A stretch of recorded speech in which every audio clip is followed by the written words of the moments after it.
ஓம் Saravanabhava channel வாயிலாக உங்களை சந்திப்பதில் பெருமகிழ்ச்சி அடைகிறேன். இன்றைய பதிவு 2026 வைகாசி மாத ராசி பலன்கள். இந்த வைகாசி மாதத்தினுடைய கிரக அமைப்புகளை முதலில் பார்க்கும் பொழுது, செவ்வாய் பகவான் ஆட்சி பலத்தோட மேச மனையில் வலிமையாக இருக்க போகிறார். அதே போல் புதன் பகவானுடைய பெயர்ச்சியானது வைகாசி மாதம் 15ஆம் தேதி 29/5/2022 மிதுன மனைக்கு சென்று அங்கே ஆட்சி பலத்தோட வலிமையாக இருக்கார். அதுவும் மிக முக்கியமாக குரு பெயர்ச்சி நடக்க இருக்கிறது. இந்த வைகாசி மாதம் எப்போ நடக்குது? வைகாசி மாதம் 19ஆம் தேதி 2/6/2026 அன்று குரு பகவான் மிதுனத்திலிருந்து கடகமனைக்கு சென்று அமர்ந்து அங்கே உச்ச பலத்தோட வலிமையாக இருக்க போகிறார். அதே போல சுக்கிர பெயர்ச்சி நடக்குது. எப்போ? வைகாசி மாதம் 25ஆம் தேதி 8/6/2026 அன்று சுக்கிர பகவான் மிதுனத்திலிருந்து கடகத்துக்கு பயிற்சியாகிறார்.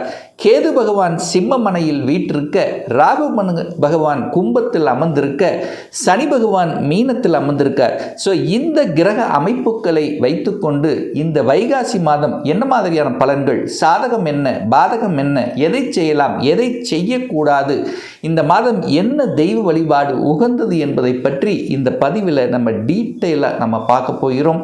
இந்த பதிவை முழுவதுமாக பாருங்கள், ஸ்கிப் பண்ண வேண்டாம். கண்டிப்பாக ஏதாவது ஒரு ரூபத்தில் உங்களுக்கு யூஸ்ஃபுல்லாக இருக்குங்கிறதுல எந்தவித மாற்று கருத்தும் கிடையாது. நம்ம சேனலை நீங்கள் ஃபர்ஸ்ட் டைம் பார்ப்பவர்கள் என்றால் மறக்காம சப்ஸ்கிரைப் பண்ணிக்கிங்க.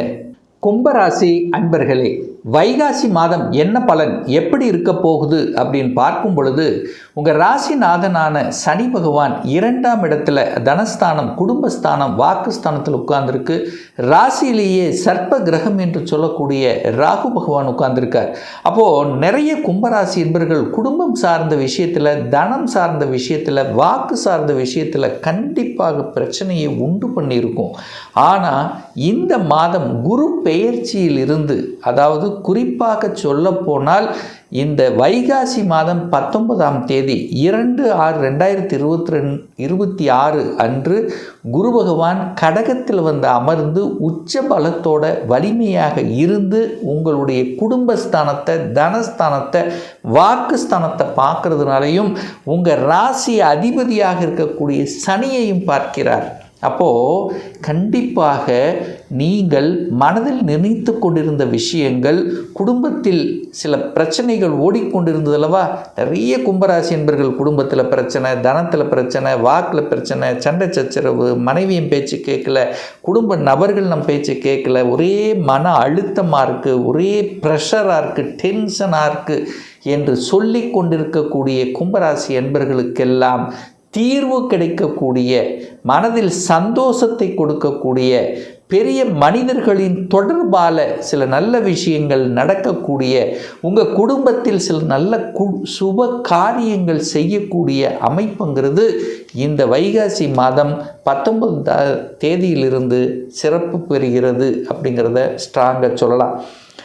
ஏன் இதை ஸ்ட்ராங்காக சொல்கிறேன்னா, குருங்கிறது ஒரு நல்லவர், நல்ல தன்மை. ஏன்னா உங்களுக்கு குரு யார் அப்படின்னா 2ஆம் அதிபதி, 11ஆம் அதிபதி, லாபத்தையும் மனமகிழ்ச்சி சந்தோஷத்தை கொடுக்கக்கூடியவர் குரு. அப்போ குடும்பாதிபதி உச்சமாக இருந்து குடும்பஸ்தானத்தை பார்க்குறார், அங்கே உங்கள் ராசியை பார்க்குறார்.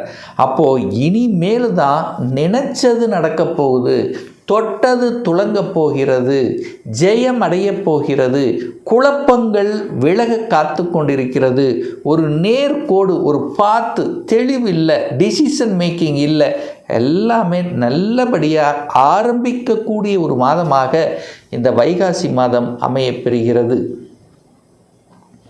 3ஆம் அதிபதி 3ஆம் இடத்திலேயே ஆட்சி பலத்தோட ஸ்ட்ராங்காக இருக்கார் இந்த மாதம்.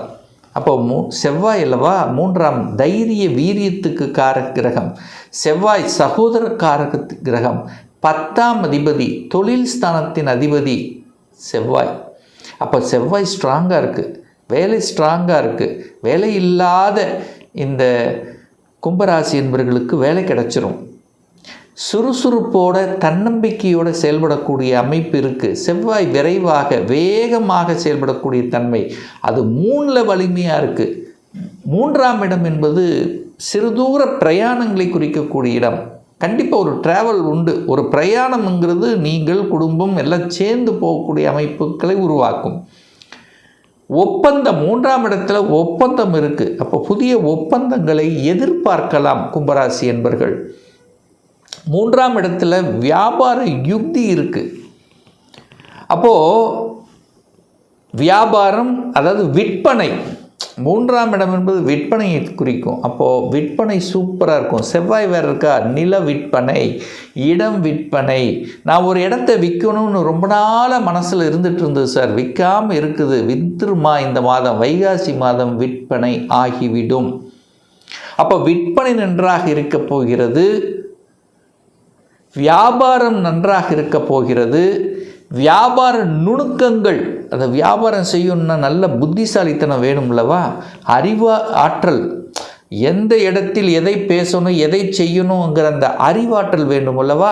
அந்த அறிவாற்றலுக்கு உகந்த கிரகம் யாருன்னா புதன் பகவான். அந்த புதன் பகவான் இந்த வைகாசி மாதம் 15ஆம் தேதி ஆட்சி பலத்தோட ஸ்ட்ராங் 5ஆம் இடத்துல போய் அமரப் போகிறார்.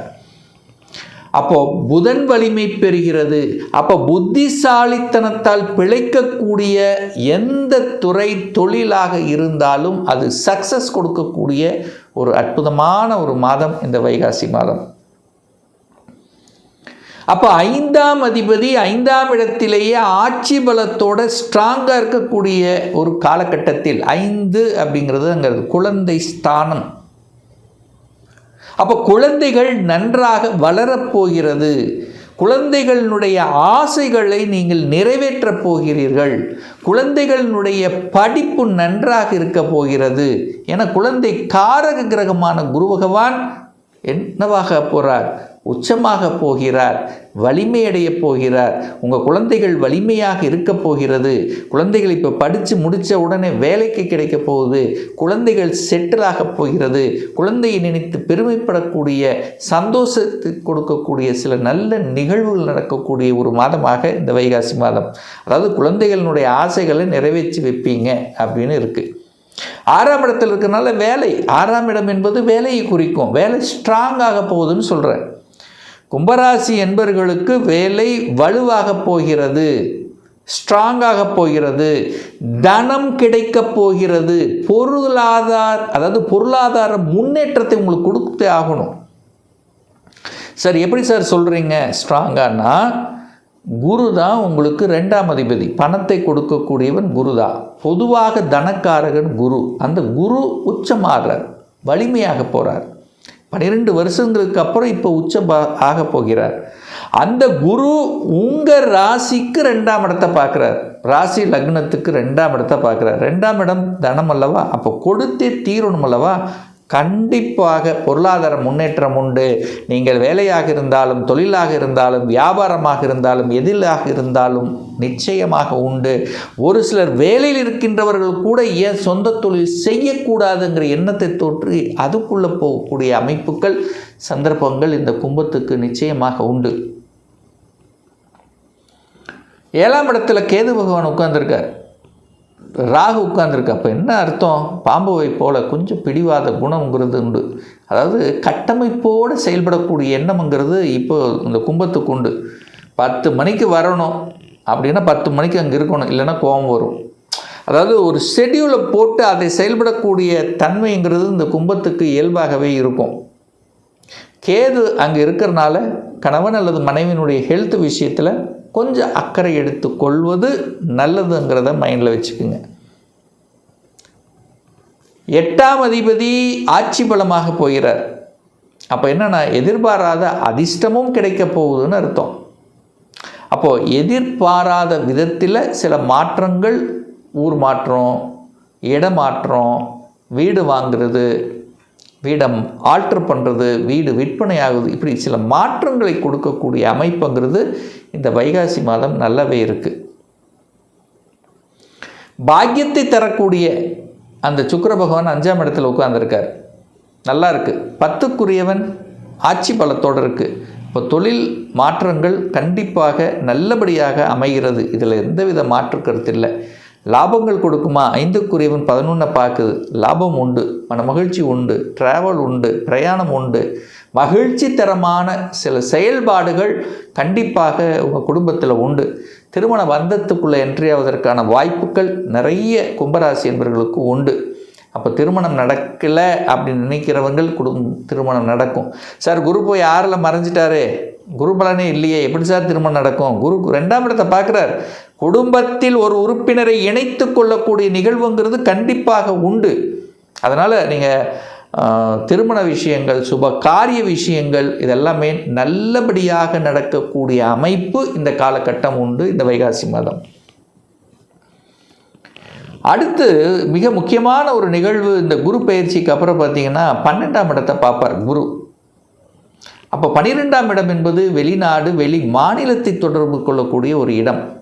அப்போ அந்த எண்ணம் இருக்குமில்ல கும்பராசி என்பவர்கள், நான் வெளியூரில் போய் வேலை பார்க்கணும், அல்லது ஒரு ப்ரொமோஷன் வேணும், ஸ்டேட் டு சென்ட்ரல் போகணும், இல்லை வேறு பணி, மத்திய அரசு பணிக்கு போகணும், சென்ட்ரல் கவர்மெண்ட் போகணும், ட்ரான்ஸ்ஃபர் ஆகணும், வெளிநாட்டுக்கு போகணும், வெளிநாட்டில் போய் படிக்கணும், நான் வெளிநாட்டில் இருக்கேன் சார், எனக்கு குடியுரிமை கிடைக்குமா? அந்த குடியுரிமை கிடைப்பதற்கு, பிஆர் கிடைப்பதற்குண்டான அமைப்புகள். 12ஆம் இடம் முதலீடு கிடைப்பதற்குண்டான அமைப்புகள். 12ஆம் இடம் தூக்கம் வரும். அப்போ ஒருத்தர் தூக்கம் வருது அப்படின்னா என்ன, நல்லா இருக்க போகிறீங்கன்னு அர்த்தம். அப்போ 12ஆம் இடம் என்பது தூக்கத்தை கொடுக்கக்கூடிய இடமும் இந்த 12ஆம் இடம். அங்கே குரு பார்க்க போகிறார், நல்ல தூக்கம் வரப்போகுது, நல்லா இருக்க போகிறீங்க, பணம் கொட்டப்போகிறது. இந்த சென்ஸ் போன மாதத்தை கம்பேர் பண்ணும்போது, போன வருடத்தை கம்பேர் பண்ணும்போது இந்த வருடம் நல்ல தன வரவு கிடைக்கக்கூடிய ஒரு காலகட்டமாக அமைய போகிறது. அது இந்த வைகாசி மாதத்தினுடைய தொடக்கமாக நிச்சயமாக இந்த கும்பத்துக்கு அமையும் என்று சொன்னால் அது மிகையாகாது. இப்போ நான் சொன்னது கோச்சார ரீதியாக ஒரு பொதுவான பலன்கள். இந்த பதிவை தொடர்ந்து பாருங்கள், ஒரு 3 மாதம் கண்டினியூஸாக பாருங்கள், கண்டிப்பாக பொருந்தி வரும். அப்படி பொருந்தி வரவில்லை என்றால் உங்களுக்கு நடக்கக்கூடிய தசாநாதன் அல்லது புத்திநாதன் பார்த்தீங்கன்னா 6ஆம் அதிபதி, 8ஆம் அதிபதி, 12ஆம் அதிபதியுடைய தொடர்பு அல்லது பாவ கிரகங்களுடைய தொடர்பில் கண்டிப்பாக இருக்கும். ஒரு துல்லிய பலன் வேண்டும். இப்போ என்ன நடக்குது, 2026 என்ன நடக்க போகுது, வேலையா தொழிலா, என்ன கொடுப்பினை உங்களுக்கு இருக்குது, அப்படி சொந்த தொழில் செய்யணுன்னா எப்போ நம்ம ஆரம்பிக்கலாம், இல்லை வேலையில் எப்போ ப்ரமோஷன் கிடைக்கும், இப்போ நான் +2 முடிச்சிட்டேன், எந்த கோர்ஸ் எடுத்து படித்தா நம்முடைய ஃப்யூச்சர் நன்றாக இருக்கும், 2026 எப்போ நமக்கு திருமணம் கிடைக்கும், எப்போ நம்ம குழந்தை பாக்கி கிடைக்கும், எப்போ நான் வீடு கட்டுவேன், இது போன்ற கேள்விகளுக்கு துல்லியமான பதிலை நம்மால் கூற முடியும். ஒரு பர்சனல் கன்சல்டேஷன் எடுத்துக்கணும், ஒரு சுய ஜாதகம் பார்க்கணும் என்று விருப்பப்படக்கூடிய அன்பர்கள் டிஸ்பிளே தெரியக்கூடிய நம்பருக்கு வாட்ஸ்அப் மூலியமாகவோ ஃபோன் கால் மூலியமாகவோ தொடர்பு கொண்டு அப்பாயின்மெண்ட் பெற்றுக்கொண்டு நேரடியாகவோ அல்லது ஆன்லைன் மூலமாகவோ கன்சல்டேஷன் எடுத்துக்கலாம்.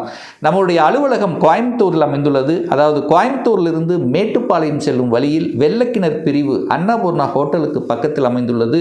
பிரியர் அப்பாயின்மெண்ட் வாங்கிட்டு நேரடியாக கன்சல்டேஷன் எடுத்துக்கலாம். மீண்டும் ஒரு நல்ல பதிவில் உங்களை சந்திக்கும் வரை உங்களிடமிருந்து விடைபெறுவது உங்கள் அஸ்ட்ராலஜர் டாக்டர் சதீஷ்.